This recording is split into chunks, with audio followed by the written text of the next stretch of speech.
I know the name is spelled a little bit weird, but you know, my last name is Foster, and so people have always called me PhausterChyld, you know, as a nickname. And when I got ready to do the album, I wanted to use that name as a stage name, and of course, you know, with all of the great organizations that deal with foster children, it was impossible to get a domain name that was not already taken. So we used that spelling PhausterChyld as a way to still be able to use that foster child name and be able to separate it from all of those the organizations that do so many great things with foster children, and then be able to use that nickname, you know, going forward. So that's how we got PhausterChyld.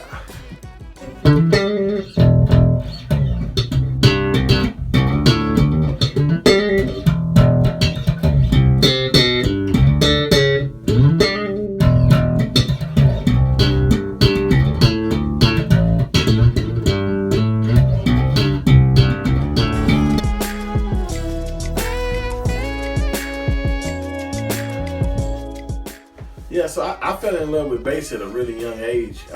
Just fell in love with music in general.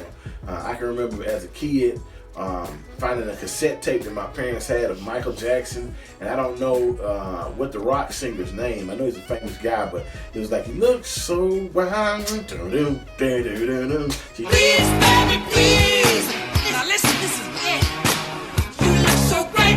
Every time I see your face, you put me in a state of shock.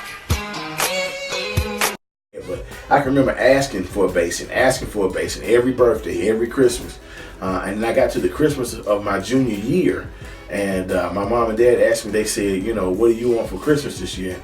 And I said, "Mom and Dad, you know, I'm not trying to be disrespectful or anything, but if you guys won't get me a bass for Christmas, I really don't want anything else." And my dad looked at my mom and said, I guess we better get this boy a bass guitar.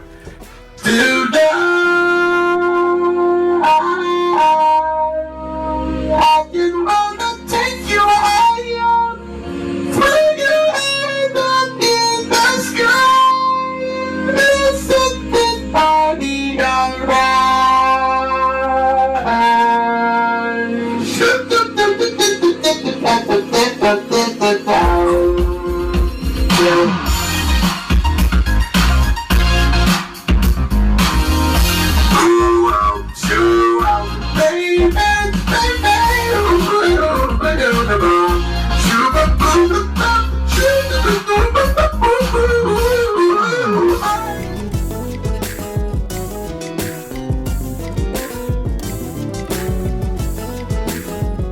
bass, began to kind of work with effects, and got into the talk box because I was a huge Roger Troutman fan.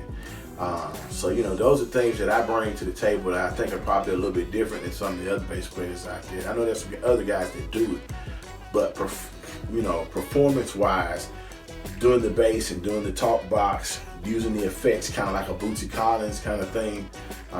You know, because I think there are guys that are honoring cats like Wayman Tisdale. I think there are artists that are out now that are honoring Wayman Tisdale's legacy and honoring Marcus Miller's legacy and Victor Wooten. And I think there's guys that are really, really honoring those sides of the musicianship that those guys brought to the table. But when it comes to Larry Graham and Bootsy and what they do with the effects that they used on stuff, you know, I felt like there was a gap there in the industry for somebody to come and kind of give heed and pay homage, man, to what they did as bass players, as leaders in the band, but also the things that they do with effects and stuff. Of course, you know, Marcus Miller and Victor Wood, they both use effects, but I, you know, wanted to really make that be a big part of my plan. Of course, Brian Bromberg, who is a phenomenal upright player.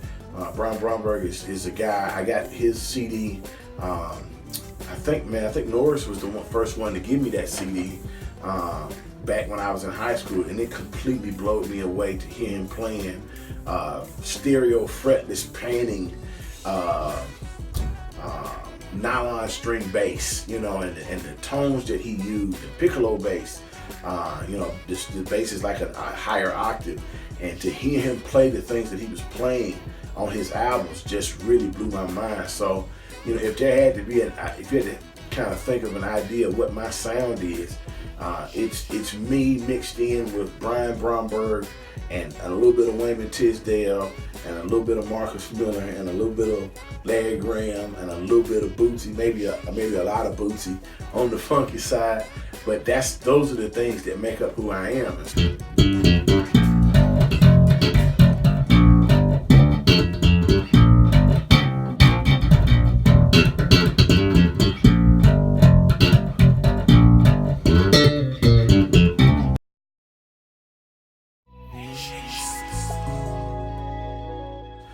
And when my wife asked me what should the album title be, I told her, I said, well, I'm just trying to do it the way that I hear it.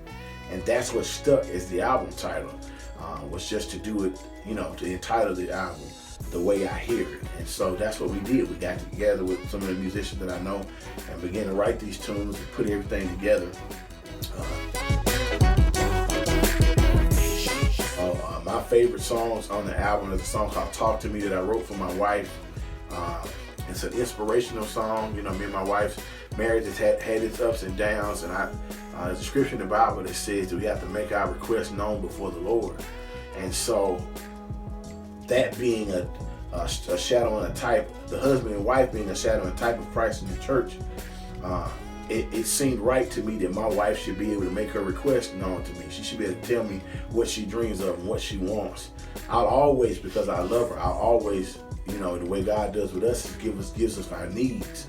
I always make sure my wife has what she needs to the best of my ability. But I felt like she had to have an avenue to express her wants, her desires, her dreams to me. And I never wanted our financial situation to change her openness to share with me her dreams and the things she wants. If she wants a mansion, if she wants to live in bed, whatever she wants, I want her to feel free to talk to me about those things. My next favorite song on the album is probably Moving Forward. That's a song that's a tribute to both of my parents who've already passed on. And, I just enjoyed being able to express myself and just play something dedicated to their legacy and who they are, who they were in my life. And then the first cut on the album is called Patience. It's a really funky, kind of groovy song that, hopefully to help you I hope people they're inspired to have patience when they hear that song. Because, life grinds on you, you work hard, and sometimes it seems like you're stuck in a rut. And that song, man, I just wanted to be a thing when you get up in the morning, you can turn it on and it'll kind of energize you and have you ready for your day so that you can be patient as you work for a better day, as you push towards a better time. That song will help you be patient, and that's kind of what was in my heart. And then there's Latin Dance, which is the last song on the album, and I was very much blessed to be able to do a duet with my mentor and guy that I play for all the time, D. Lucas, the soprano saxophone player, and that was great. That's going to be the first single that we're going to release off the album. And I had a lot of fun while working with him to do that. I think it's going to do really well. I hope people really enjoy that.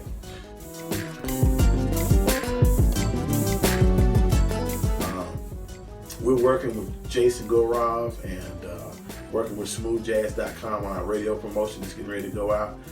So I think that should start like April the 15th, 2017. So we're going to make a big push, man. And my goal is, and what I'm hoping for, is that when people hear the album, that they're encouraged, man, that they're really energized and encouraged to go on and try another day and work hard and to achieve the things that they dream and have set goals for in their life. So